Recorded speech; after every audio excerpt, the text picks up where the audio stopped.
It's time to once again to descend into the dank, dark, and often beautiful world of Giallo. And this time, we have a film by the man many consider to be the genre's grand poobah, Dario Argento. I'm sure this won't be the last time I cover an Argento joint, but this time, let's do a shot of TENEBRAE.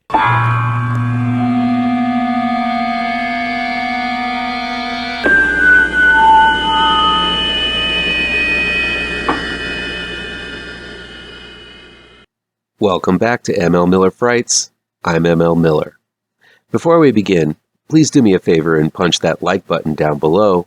Share this video with all of your social media addicted pals. Click subscribe to this channel and ring that bell for notifications. TENEBRAE, aka Shadows, and UNSANE was released in 1982. You can find it streaming on Tubi, and it was recently released on Blu-ray 4K Ultra from Synapse Films. It's directed and written by Dario Argento. Inspired by an incident where he was stalked by a fan, Dario Argento puts together an uneven but undeniably entertaining and gory Giallo tale with TENEBRAE. While finishing his new novel in Rome, a writer, played by Anthony Francoisa, finds his horror stories coming to life as people around him begin meeting their maker one after another in an increasingly gruesome fashion. As the police investigate the crimes and the bodies start piling up, the real murderer might not be who everyone thinks it is.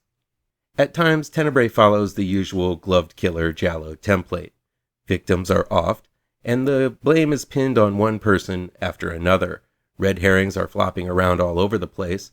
There's a black-gloved killer with a straight razor, and Argento does a decent job of keeping the killer's identity a mystery right up until the end, even though the answers are quite convoluted.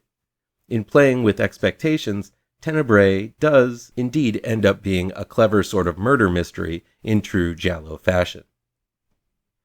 What surprised me the most, though, is how unbelievably gory TENEBRAE gets in the latter half hour. Sure, there are a few scenes of people getting stalked and knifed in the first hour, but nothing very gratuitous. But by the end of this one, limbs are sliced off, spraying arterial fluid to and fro in an almost comical fashion. It's a leap that made me feel as if this were a film made by two different people, and while Argento never really holds back, I found it surprising that he did so for so long here. But by the end, he lets the blood floodgates flow and shows his true colors. It's made for a rather uneven watch, but still a fun way to wrap it all up. Just because the gore is aplenty doesn't mean TENEBRAE is all morose and gloomy. John Saxon stars as a fast-talking agent for the writer who is extremely proud of the hat he found on sale. There's a scene where a woman runs from a dog who seems to never give up despite where she runs. There's an especially strange dream sequence that sort of makes sense by the end, but not by much. The climax is filled with all kinds of contrivances and conveniences, including a well-placed sculpture made of spiky metal. The filmmaker is known for his elaborate death sequences, but Argento's script is filled with intentionally clever quips and a few dated lines that made me giggle even though they weren't intended to be taken that way. There are also a few attempts to comment on sexism in the horror genre, followed by said sexism to occur shortly after. The music by Massimo Morante, Fabio Pignatelli, and Claudio Simonetti, three parts of the band that would become Goblin, is beyond phenomenal. While the music is upbeat and downright poppy, it still has a sense of urgency and tension. The main theme song, called TENEBRAE,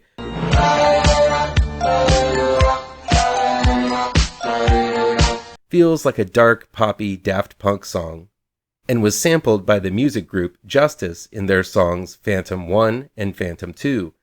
The song, which repeats the Italian word paura,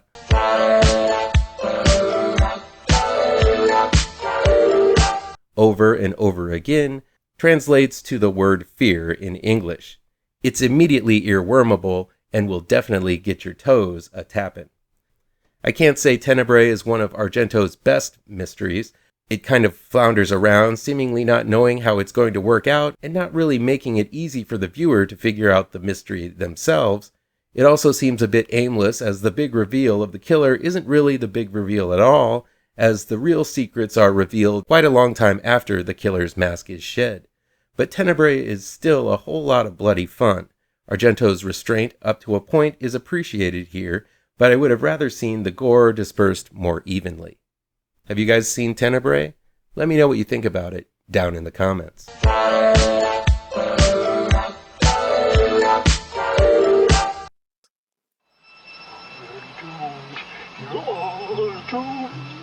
You're doomed to live the life you're meant to be,